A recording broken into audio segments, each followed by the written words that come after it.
Good morning, ladies and gentlemen. My name is Tech Sergeant Charles Dwayne Romero, 20-year Air Force veteran. I in the U.S. Air Force. I was in the United States Navy. U.S. Army, World War II, it's Air Corps. I spent 3 years in Vietnam. Korea, Vietnam. The Vietnam-era war, Desert Storm. I've attended King High School. Remember, I believe it's 5 years now. This is the very first time. I've been to every one that John Corona's put on since he started. This is my first year here. This is my second year, and this is your what, fourth year? Eighth year? 7 or 8 years. What we're doing right now is pass on the story and the message, let our children know who we were.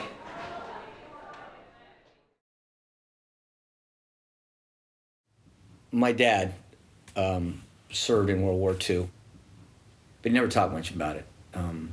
Some of the things that he saw and some of the things that I think he had to do really stayed with him. And he never talked much about it.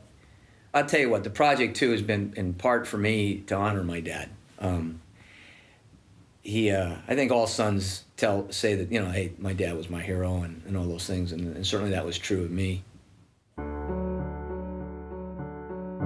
I made the assignment to my students, I want you to interview a World War II vet or a Korean War vet. A lot of the kids came back and said, well, Mr. Corona, anybody I could interview's passed away. But late February, early March 2001, we had 28 vets come to this campus and sit down with about 75 students. We're putting a human face on history today, and I think that's vital for understanding, and I think we would get a little more out of it that way. And I just kind of looked around the room and thought about what I'd seen that day, and I just broke down crying. I realized at that moment this is something we had to continue to do.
About January, we started talking a lot about King Honor members and what it's going to be. We're going to be interviewing veterans, and they're going to be coming in. We have a sheet of questions, and we just kind of go through the questions and learn their story. I mean, I'd heard about it from, girls on my team that were juniors, and they said it was such a great experience, and it was really putting a face on history, and they really loved their veterans, and they really bonded with them. Because it's one thing to hear about it, but it's one thing to listen with someone that was really there and hear their side and personal experiences. So it's a new perspective on everything that we're learning right now. You gather up all their information, you basically make a biography about them in an essay, and after that you have to mail it into them and you have to get their approval. What's really interesting about where I live, right across this dirt road here, and this little mountain range, this mirrors Afghanistan. So when they're training military individuals, special forces people, civilian contractors to navigate, it's very easy to train them here because it's very similar to Afghanistan. When I was a 8th grade U.S. history teacher at Amelia Earhart Middle School that feeds into King High School.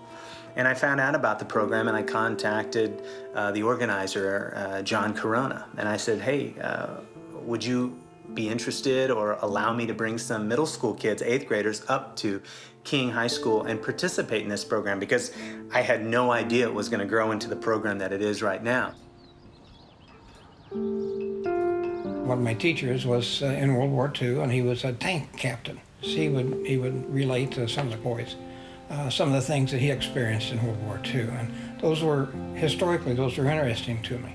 And I thought with going to King High, we'd have the same opportunity to relay some of the things that I had seen and done, not just in Vietnam, but other places. Someone mentioned it to me that King High was looking for veterans to be so that they could be interviewed by students. I said, sure, I'll go. And it was really enjoyable to see these young students interested in what was going on in World War II.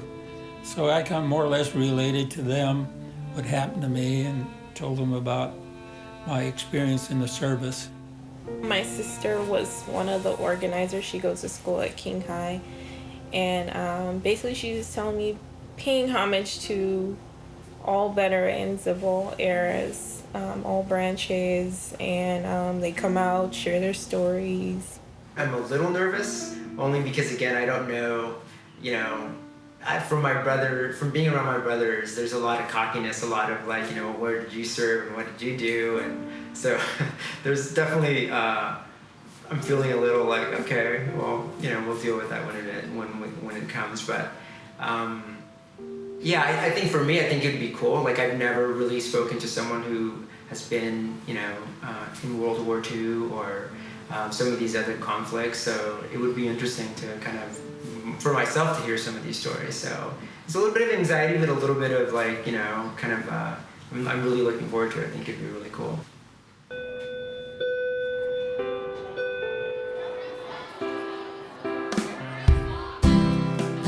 We started about 5:45, but we're getting, we got the table set up, we've got the numbers set up. There's a lot of work being done on the periphery and the portable classrooms.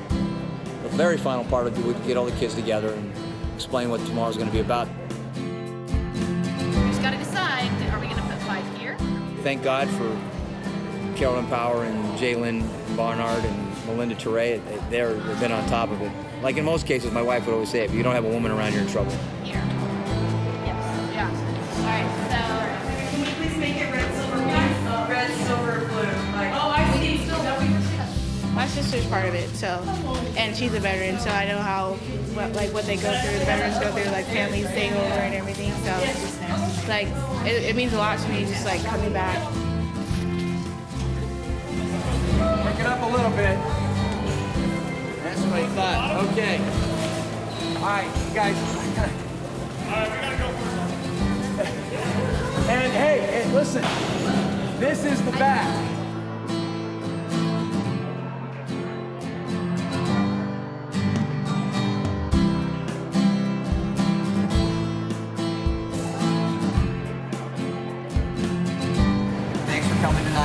So hard. It went well. It's gone well.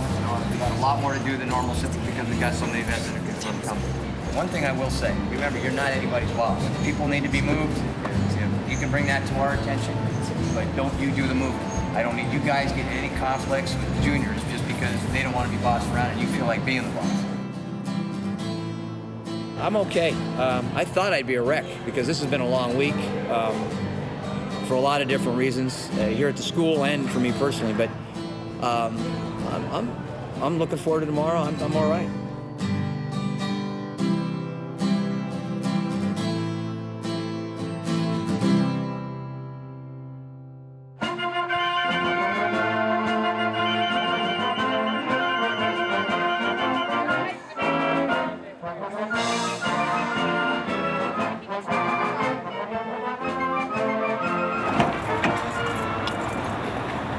So I'm just getting my stuff now. My uniform, which I haven't worn since I was 20, 40 now. I was going to bring in my uniform, but I don't think I'll do it. I'll just put my cap.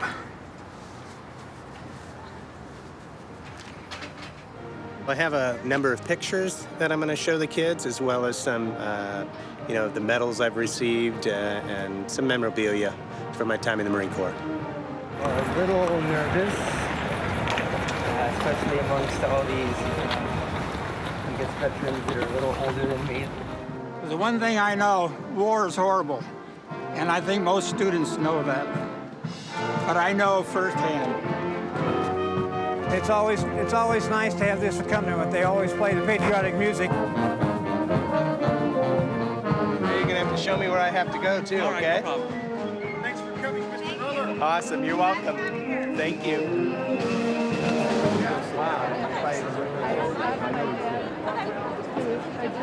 Excuse me.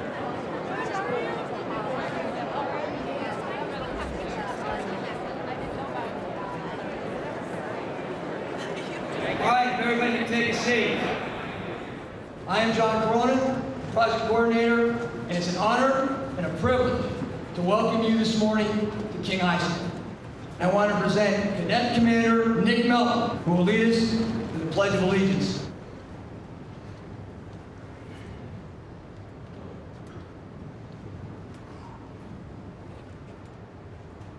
I pledge allegiance to the flag of the United States of America, and to the republic for which it stands, one nation, under God, indivisible, with liberty and justice for all.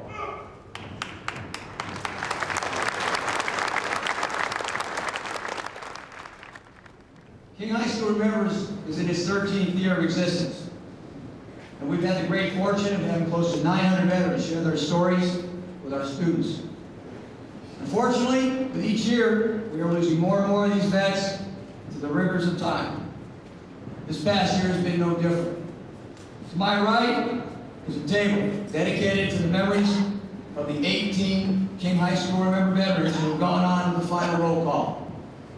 They were men and women who selflessly served their country in time of war and their communities in time of peace.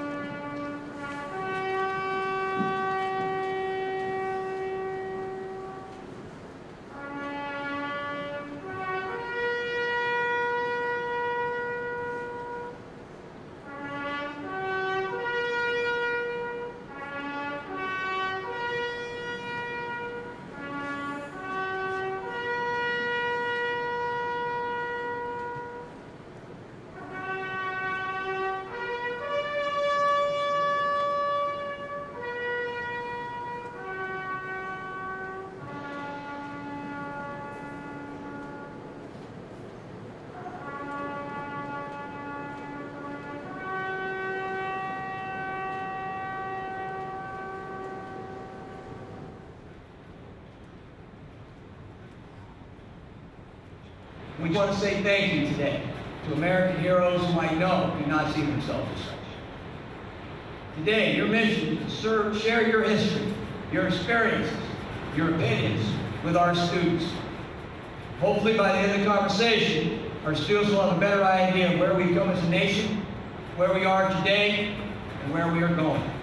We're going to go ahead and get started. So have a great day. Let's get going. Thank you. How's it going? Nice to meet you. I think it'd be interesting to know how they even got involved, to know like why they chose to do what they did. I decided to go to a four-year university right out of high school, but I found that I wasn't really successful because I had more of a desire to go out and have fun than to study. So I went to, after the first quarter at college, I was not successful at all. Matter of fact, I failed every single class except one. And all my friends that joined the military were coming home for leave from Christmas, for Christmas. So I started talking to them, and it sounded interesting.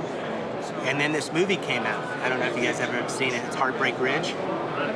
Clint Eastwood, the Marine movie. It was really cool, really exciting. So that just put me over the edge. I was ready to go join the Marine Corps. All of a sudden one day we hear, hey, Saddam Hussein and Iraq invaded Kuwait. You know, not thinking a lot of it. I think the only time I was scared is when I told you where we were coming back at night and we were trying to land and we almost crashed. You train and train and train so you're not scared. You're prepared. Yeah, you're prepared. Yeah. This right here is something that my daughter made. It was, she was in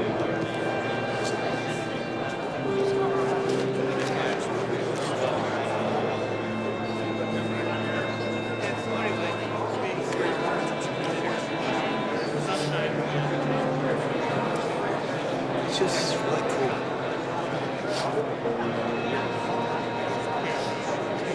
Okay. My wife says I cry from time to time. Okay. Done with that. My daughter made this for me for Veterans Day, and this is a picture of me with some Kuwaiti kids. Landed in Kuwait City. They were very, very happy we liberated their city. And they would come up and they would thank us and give us cards and things like that. So it was really, really neat. You know, we'll get 325 confirmations, but I'll bet you maybe only 275 or 250 showed up. But that happens every year. Our veterans that say they're coming, they have good intentions. I never question any of that, but sometimes they just can't make it. I'm really happy. It's gotten really smooth so far, and a lot less hectic at the beginning than normal. I was really shocked. The kids moved in an orderly fashion, and the kids that didn't have vets, we got them to vets pretty quickly. So I feel pretty good about it. So how you guys doing today? You're juniors, right? Yes, sir. The helicopter we flew for the Air Force at the time I was flying was the largest helicopter the Air Force had. And the guys were always calling for the Jolly Green to come in and pick them up. After all these fighter pilots had done all the things that they could do, they still got shot down. Each story you can get is just another archive for the people in front of us. And I love that quote by John F. Kennedy saying, "You can never know where you're going unless you know where you've been." So getting these archives means a lot. You ready for some entertainment? Yes, we are. Let's see if we can get this thing to play. This is an H-3 helicopter made by Sikorsky. Tops out about 150 knots. The silver things on the wing were the sponsons were extra fuel tanks. We had an invitation from a destroyer that was sitting in Da Nang May to come on out and have lunch. These were the guys that were our radio contact when we were up north. They were the best because they were out in the water. It was no interference, and they could tell us, they would give us radar vectors. These are local fighters. The little kid that went by, about 12 years old, has a rifle over his shoulder. We picked up about 20, took them out and put them, deposited them around where our helicopter was, just for perimeter defense. Those kids are 7, 8, 9 years old, something like that.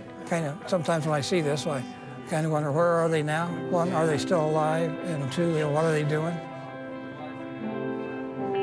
They like to see us. We always had little Snickers bars and bubble gum. So we were always welcome. Air Force had a policy that after you completed your 30th year, you were automatically retired. I'd go back tomorrow. Most of them are really proud of their experiences, and they, it really changes your outlook on the military, and you have so much more respect for these people. I really wanted to do my service, basically get my money and kind of get out. But while I was in basic training, Iraq invaded Kuwait, which was really scary because all of a sudden now the prospect of me going, to war kind of just escalated. We were going around and all the medics were training all the tankers, all the guys who drive the tanks and stuff. We were showing them basic medical first aid. So we had stations set up, and each medic was teaching a different aspect of CPR or treating a wound or those types of things. And these guys would go around to every station and talk to people, and you would kind of go over the stuff with them and quiz them, and then eventually give them a little test. And I remember this one guy who just kept staring at me, and I didn't know why. It was kind of making me feel really uncomfortable when I was talking. And he just bluntly said, "Are you a fag?" I was not out. I'm a gay man, so for me that was really difficult because there was no, don't ask, don't tell, and now you can serve openly.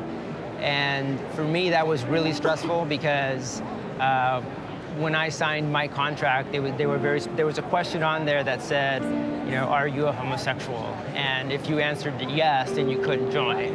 So I had to lie about that. And so to kind of be in there serving and kind of not being myself was really, really difficult for me, especially not being able to talk about it and stuff. So,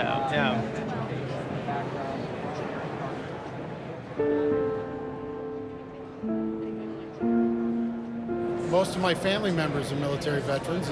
My father was in World War II, and unfortunately he's passed many years ago and didn't get to experience something like this. But to walk around and hear the stories and hear what these people have to say, they're getting a chance to let some things and say some things that I've had vets come up and say, if we'd done this 30 years ago, they wouldn't have been in therapy all these years. I had a friend, she was actually raped while we were there. You know, there's a big campaign in the military now as far as sexual assault.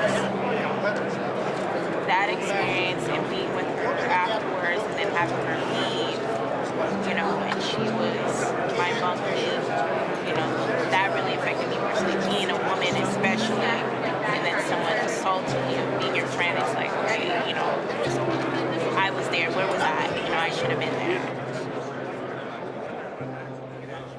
I learned a lot about the government. I learned there's a lot of stuff that people don't know.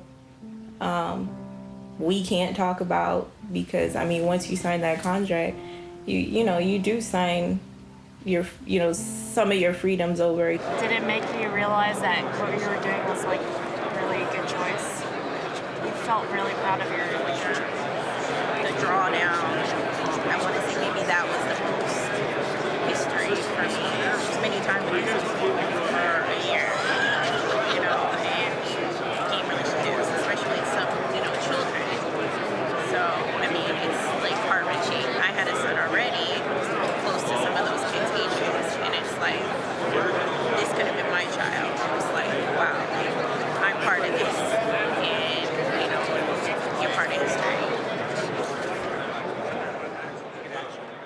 It was always so glorified back then. It was always so like, you're gonna go in and win and have all the glory, and it's kind of like, it's not like that. I mean, obviously, like, no one can tell it better than them, but it's just like, it's such a terrible thing.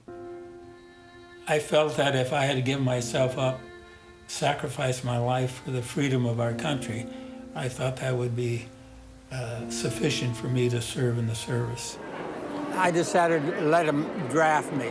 So then they drafted me in 1943. I ended up as a paratrooper in the 101st Airborne Division.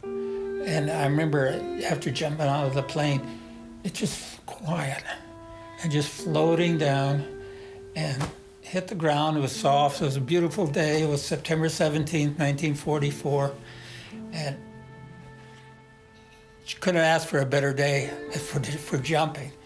And it only lasted a couple of days, and then all hell broke loose. And I saw the baptism of fire, and then when I started to see some of my buddies getting killed, you know, it was pretty hard. A friend of mine, as I was walking down the road to our placement there, he was kneeling in a ditch with his pack on his back and a hole in his head.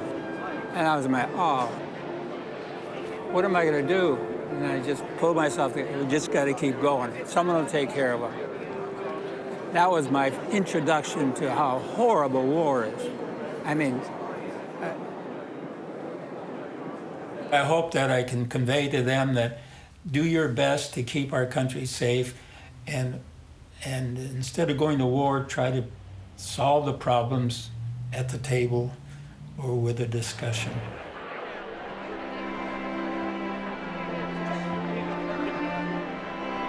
We're going to go ahead and line this thing down.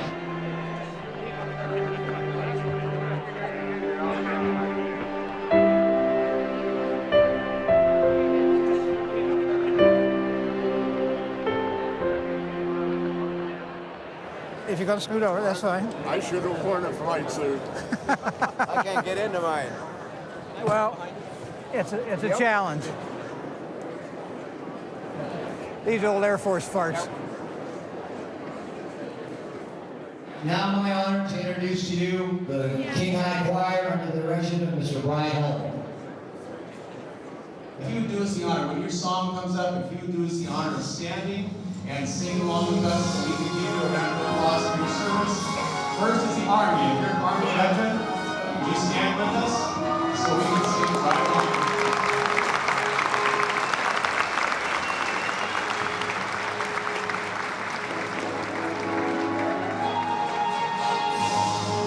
to our Army veterans. Over hill, over dale, we have paved the dusty trail as those caissons go rolling along. And on cars ride about, hear those wagon children shout as those caissons go rolling along. For it's high, high here, the field artillery, roll on your numbers loud and strong.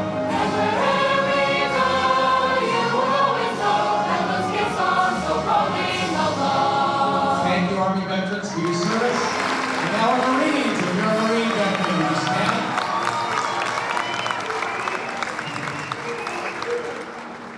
From the halls of Montezuma to the shores of Tripoli, we will fight our country's battles for the air, on land and sea. First to fight for rights and freedom, and to keep our honor clean. We are proud to claim the flag of the United States Marines.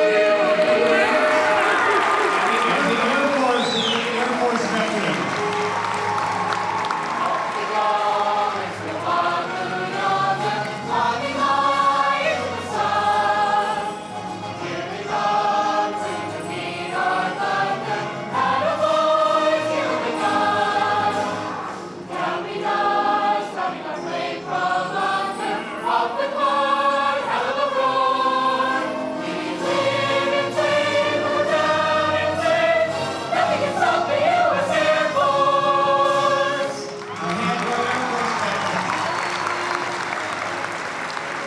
And finally, on the seas, Navy veterans, would you stand so we can honor you?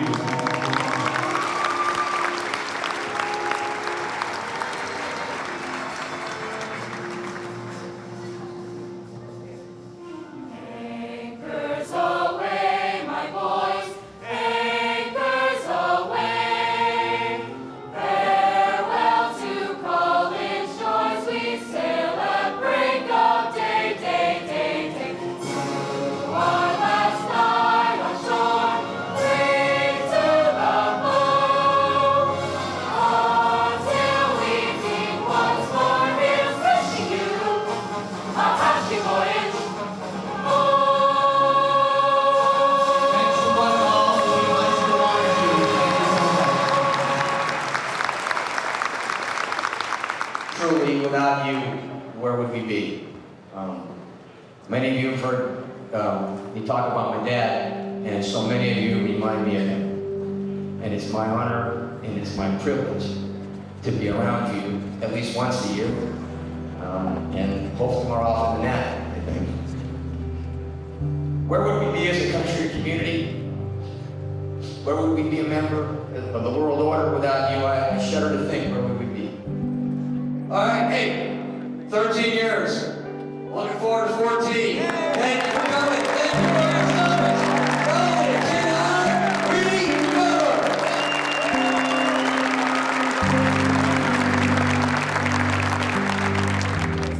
Before you sit down, veterans, Tim,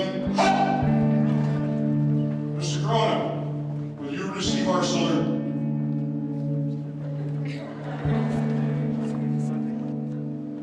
Please say it.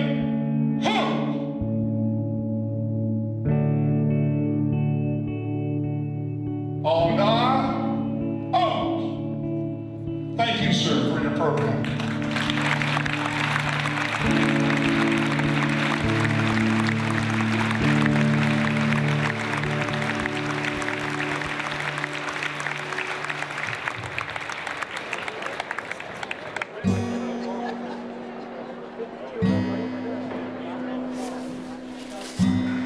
Take care, buddy. All right. Bigger every year.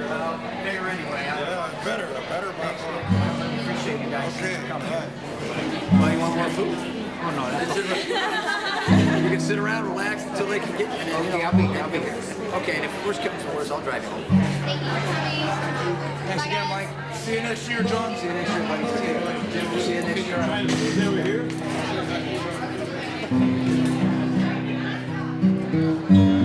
I guess veterans rarely salute. civilians, it was awful nice, really cool, really cool. It really touched me.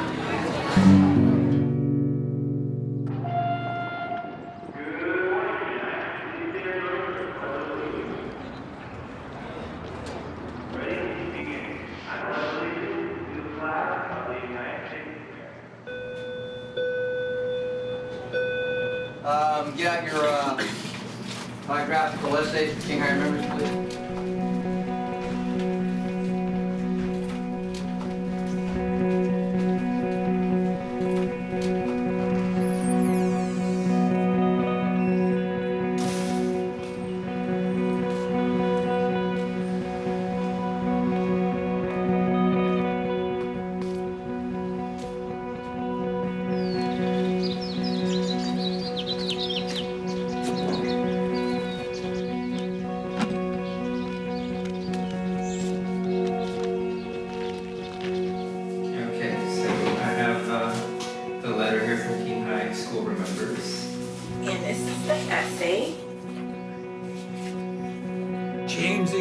Was a man who went into the Army to do two things: survive and do what needed to be done. Throughout his 30-year career, he moved 17 times, and he flew over 14 different types of aircraft. He is quoted as saying, I guess I just couldn't hold a job. He is happy that his mother decided to sign the form allowing his entrance into the United States Army at the young age of 17 years old. Makeup, food, and her lady clothing attire was dumped onto the ground by her sergeants and scolded her in front of other people on her first day. Do you think you're a princess? That's true. Rather not paying attention to his mother's advice, joined the active duty service instead of the reserves at 19 years old. Use the Army because they really use you. Kimmy remembered one of the sayings people in the Army would say, and she learned to abide by it. Even though he does not consider himself a hero, we do, and truly thank him for what he did for us and every other individual in this country. We owe the people who serve more than they will ever receive. Tom Johnson's story is a prime example of the amazing things ordinary people do for our country. On Friday, March 15th, Alfredo Ramirez looked around at veterans from previous conflicts and said he felt he couldn't compare. Little does he know he is a hero among them all.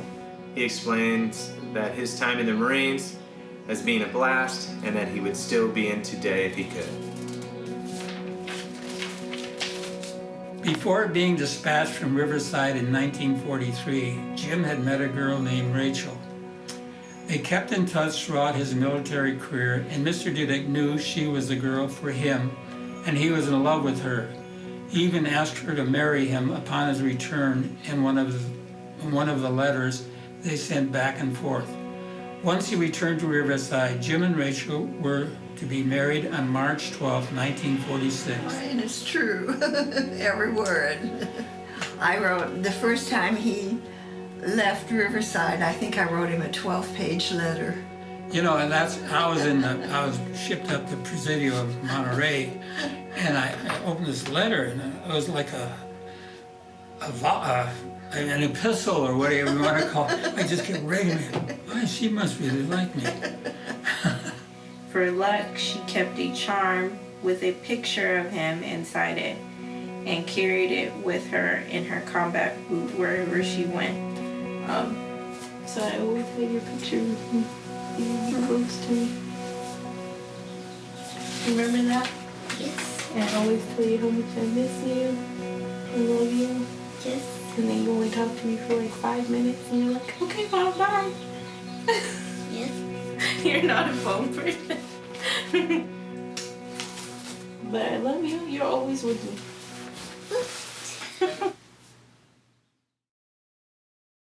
He only opened up about his time in the service about the last 3 or 4 years of his life.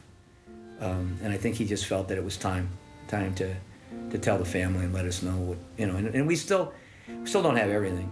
And it was funny, he would never tell us much about it, but he wasn't afraid to tell other people about it.